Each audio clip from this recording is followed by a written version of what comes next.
आजच्या ब्लॉगमध्ये एक सरप्राईज रेसिपी आणि तुमच्यासाठी एक प्रश्न आहे, तर व्हिडिओ शेवटपर्यंत नक्की बघा. नमस्कार मंडळी, आजच्या सुंदर दिवसाची सुंदर सुरुवात झाली आहे ती या रांगोळीने. म्हणतात ना, घरासमोर रांगोळी असली की मनाला एक वेगळीच सकारात्मकता येते.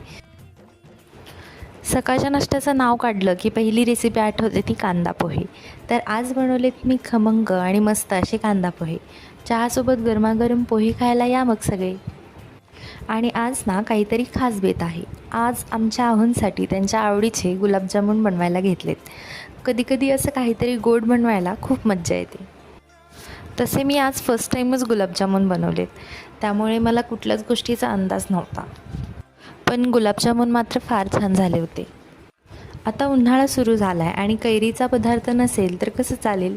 आज मी बनवते कैरीचं करम. यासाठी सगळ्यात आधी आपल्याला कैरी कापून घ्यायची आहे आणि त्यानंतर तेल गरम करायला ठेवायचं आहे. तेल गरम झाल्यावर त्यामध्ये जिरे, मोहरी, हळद आणि चटणी टाकून घ्यायची. त्यानंतर आपण जे कैरीचे काप केलेले आहेत ते टाकून घ्यायचे.